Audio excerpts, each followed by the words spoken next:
Now, if you haven't seen these people over the last couple of weeks, I don't know where you've been. It's all has been flying around on social media, on YouTube, because these guys have just collaborated with the biggest YouTuber in photography and videography. But these guys are changing the game, I'm telling you. I've fallen in love with their stuff. Now, anyone that knows me knows that I am a bag freak. I've got bags for everything. But enough of these. You'll see what's going on with them later. So today I'm going to talk to you about how I travel on a budget. Not only that, but how I travel to Dubai on a business class flight with British Airways, and it only costed me £462. I know, £462. The original flight should have cost me actually £4,600. Disclaimer, I'm not a jet setter. I don't go away every month to all these luxury locations. I'm not sunning myself in the Maldives every other month. But we do like to travel, and when we do, I like to make it as cheap as possible. So I'm going to split this up into two categories. Number one, travelling abroad. Number two, travelling in the UK. So 4 years ago, I stumbled across this website, link below, where it is detailing how, using these credit cards, you can accumulate points and air miles that would save you an absolute ton of money when travelling abroad. The way it works is, you sign up for the card, you spend your money, and every pound you spend, they give you, depending on the card, 1 to 1.5 points for every pound that you spend. So, I utilise these cards literally on a monthly basis. All of my spending goes on these credit cards, well, apart from my main house bills. Any bills, direct debits and stuff like that doesn't come from the card, that comes from my normal account, but any spending, literally, even just walking down Tesco's and getting a pint of milk, is spent on these cards. So I'm just going to tell you about the two different cards that I actually own. I own an American Express Gold card, and I also own a British Airways Premium credit card. So the reason I have two cards is, number one, the Gold card actually accumulates points into an American Express account where you can then transfer these points into different airline partners, different hotels, loads of other shopping places. You can even buy stuff off Amazon using the points that you've accumulated. But you can actually spread that across any partner, whereas the British Airways card only actually transfers the points into their executive club account, which is basically their Airmiles scheme. The two cards that I use, there's perks for both. Now, the American Express Gold card, if you apply and you receive the card and spend £3,000 within the first 3 months, they will automatically credit your account with 10,000 points. The real reason I actually started using this card was for the hotel partners. With the British Airways account that I have, I've got loads and loads of points in that account sitting there waiting to be used, which can only be used on flights. You can use them on hotels, but I just find that the deals just aren't that great. Now, the British Airways card is completely different. When you sign up for that card and you spend, again, £3,000 within the first 3 months, they will give you 28,000 points. There also is a huge plus point to using the British Airways Premium credit card.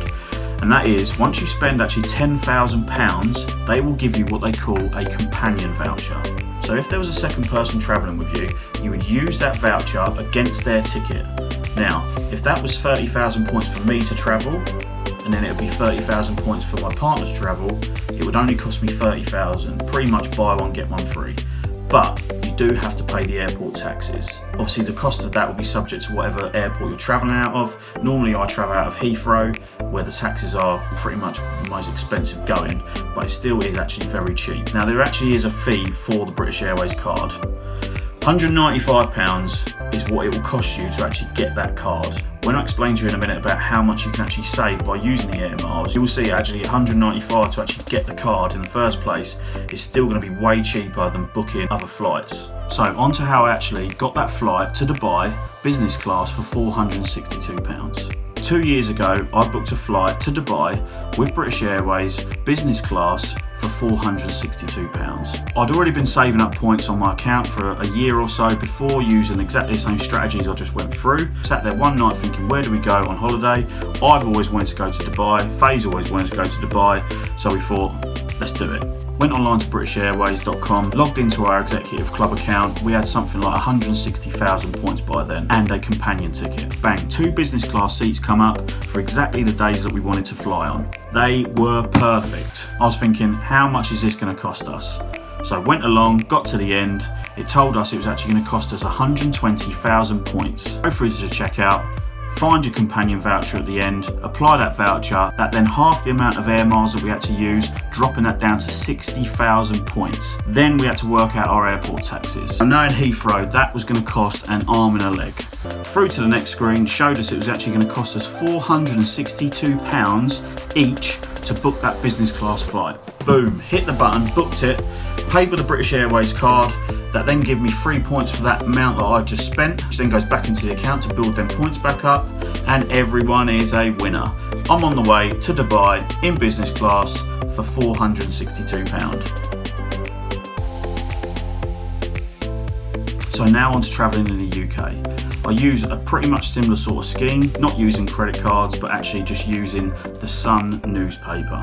Walk to the shop, I buy it, and then I get the code that's actually inside. For those that you don't know, that actually inside the Sun newspaper is a code. Collect 28 codes, put it into the Sun Savers app. After 28 days, they'll credit £5 into the account. So 4 times a year, the Sun run a scheme where you can book holidays for £9.50 all across the UK. If you don't know about it, what they do is they print 7 unique codes in the papers across one whole week. What I do is I collect the tokens every single day from the newspaper, builds up the money that's in that account, then when the holidays come out for release, you then collect them tokens, 7 in total, then pay for the holiday with what's in my account. Sometimes I have to put some money towards it because sometimes we book more expensive places than others. But £9.50 is the minimum that they charge for that stay. All I do is just pick somewhere across the UK. Normally I tend to stick around the Wales, Dorset, Cornwall area.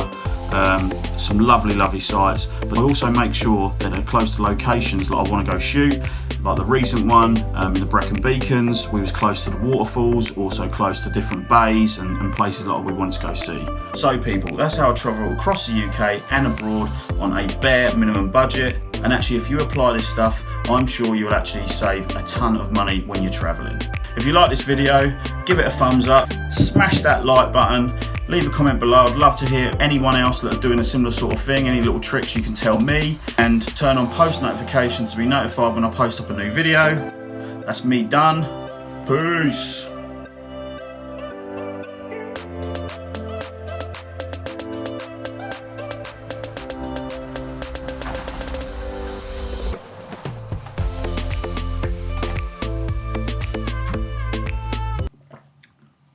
Throat's so dry, I can't do all this talking to a camera. I'll talk to you today about travel in the... So today we're going to be sitting here and... So smash that like button if you wish. This is tough. Hey, I'm going to make a video on... No. What am I fucking talking about? Spend the 10... What are you...